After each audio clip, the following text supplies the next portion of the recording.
It's Mila at WTI.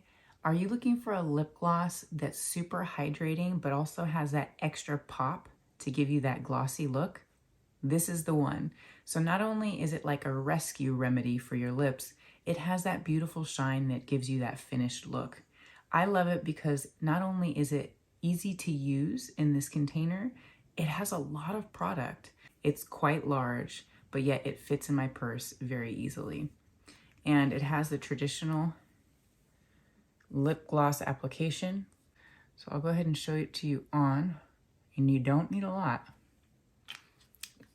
So giving that little gloss to your lips, just a great finish, whether you're doing it on top of lipstick or you're just on the go and you're in your sweatpants or you're going to the gym. It's just that perfect pop. I absolutely love this lip gloss. You probably will too. That's my point of view.